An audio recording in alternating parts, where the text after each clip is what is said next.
соедините, руки опустите. Ноги соедините, руки опустите. Ноги соедините, руки опустите. Прошу вас приготовиться, начали.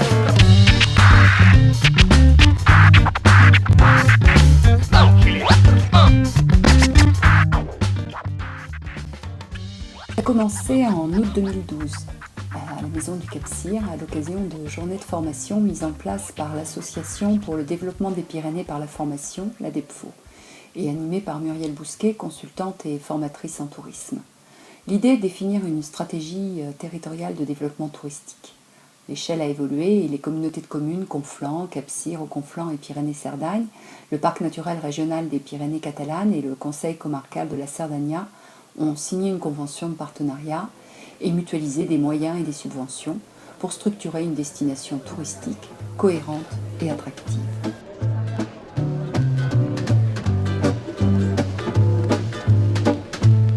Quelques mois de travail et journées de réunion plus tard, près de 100 acteurs sont déjà mobilisés, 50 côté français et 50 côté catalan, pour un projet transfrontalier porté par les institutions, mais surtout par l'Agrupació Empresarial de la Cerdanya et l'Association des professionnels du tourisme et des loisirs, Alpic 66.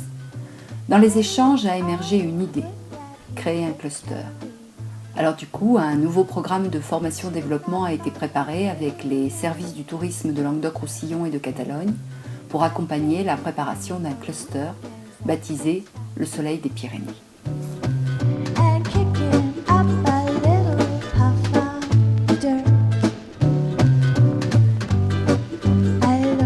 L'objectif du cluster est d'inventer de nouvelles transversalités en prenant en compte tous les aspects de l'activité économique, afin de créer des synergies entre les entreprises. Parmi les notions clés, collaborer, mutualiser, préserver la qualité en valorisant les richesses et trouver des objectifs communs pour aider à maintenir et développer l'activité et l'emploi sur le territoire. Si le voisin va bien, on ira bien aussi.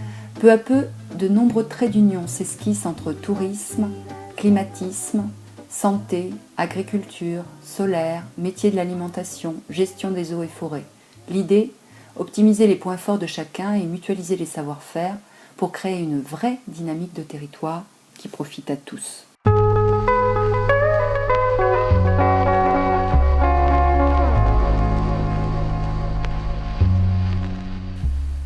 Pour mobiliser les acteurs locaux et montrer les actions positives et valoriser les initiatives transversales, 2 journées ont été organisées. L'une le 1er avril 2014, c'est celle dont vous voyez les images, à l'occasion de la Semaine du développement durable à Estavar, au parc résidentiel de loisirs L'Escapade. La seconde se tiendra le 3 juin à Bailivert de Cerdanya, dans le cadre de la Semaine bio et d'événements sportifs, à l'occasion de la Journée mondiale pour un tourisme responsable.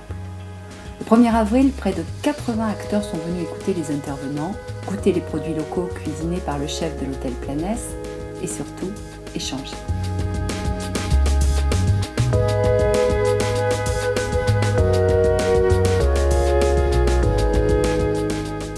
Saluer la forte représentation du secteur hôtelier dans le rôle de vitrine, mais aussi de trait d'union entre les différentes activités du territoire. Ils sont par exemple nombreux à utiliser l'atout solaire, qui est le grand point fort de la région, avec, c'est prouvé, le plus grand taux d'ensoleillement d'Europe. Avec également 3 sites emblématiques, le four solaire de Montlouis, le grand four solaire d'Odeillo et la plateforme Tennis solaire. Ce dernier, positionné sur l'innovation, cherche également à développer le tourisme scientifique et à créer des synergies avec Montlouis et Odeillo pour l'éducation et la sensibilisation à l'environnement. Un investissement conséquent, cofinancé par le département et la région, à hauteur de plus de 8 millions d'euros, est actuellement réalisé en ce sens.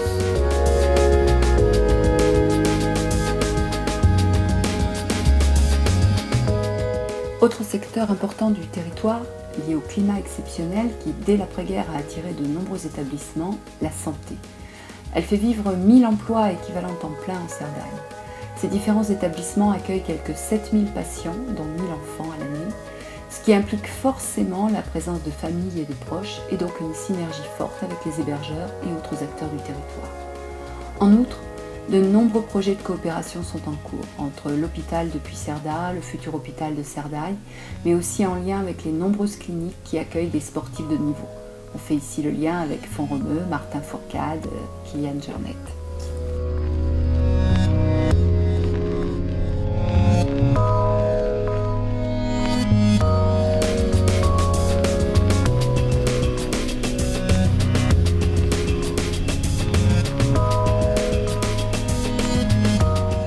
Parmi les exemples cités, on pourra se retenir la Maison du diabète dirigée par le Dr Espel qui vise à insérer la santé dans le tissu local et à profiter des atouts du territoire que sont la faible pollution, le réseau de producteurs locaux pour les repas, les possibilités de sortie en montagne, de marche active, voire de ski.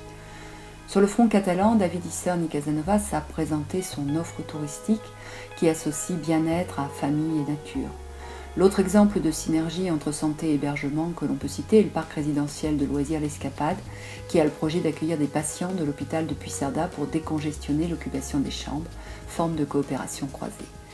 Ces exemples et d'autres, vous les retrouverez dans les articles de Geneviève Clastre et plus largement sur le portail du tourisme responsable www.voyageonsautrement.com.